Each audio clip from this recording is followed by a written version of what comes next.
Huh. Well, I guess size really does matter.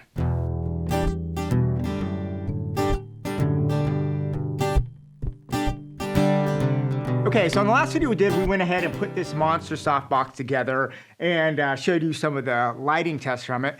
What I wanted to do today was to basically do a review and talk about the pros and cons of this giant beast and whether or not this is a tool that you should incorporate into your filmmaking repertoire.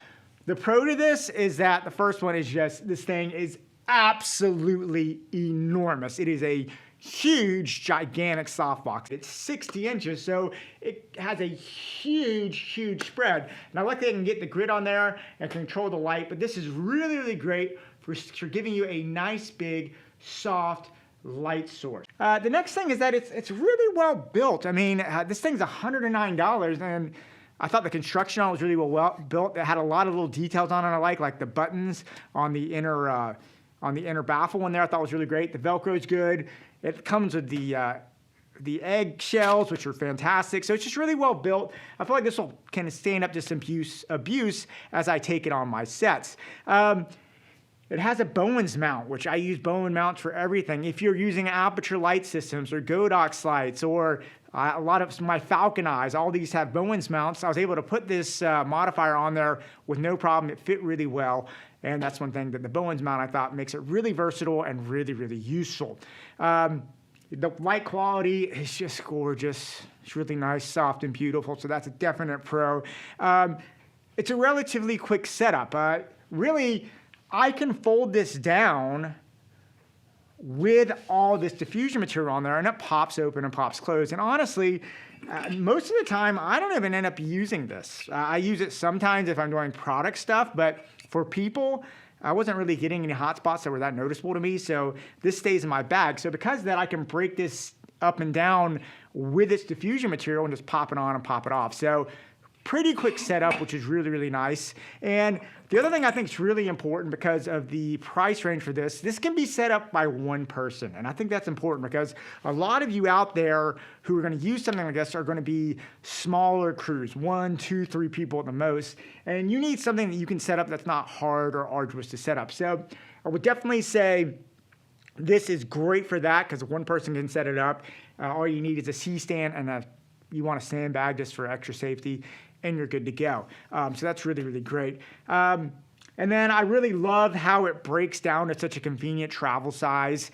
It's just so nice being able to have that little bag. You can put that in the back seat, in a trunk, really anywhere. It's just so small and folds up so nice, especially compared to just how absolutely gigantic this thing is.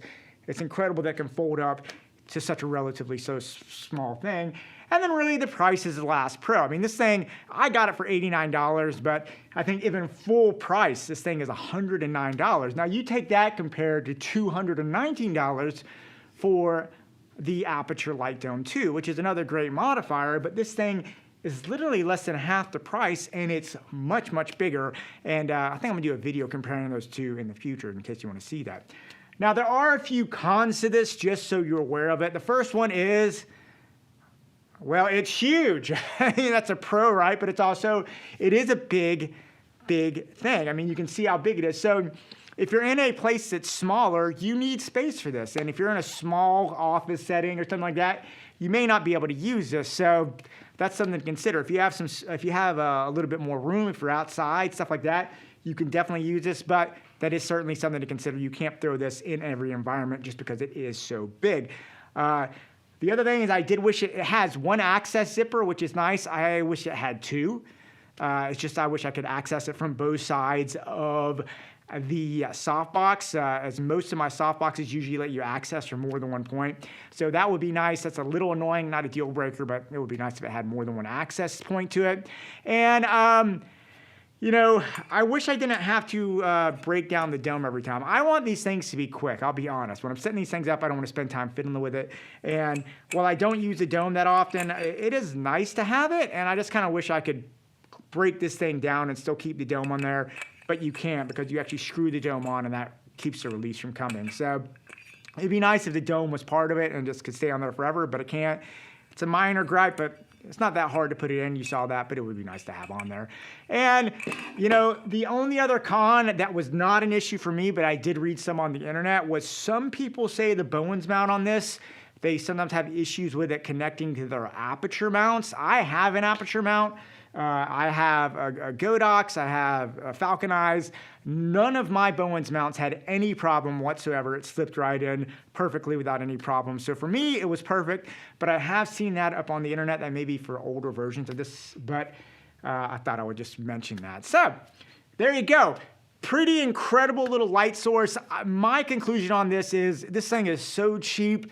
It's so easy to pack up.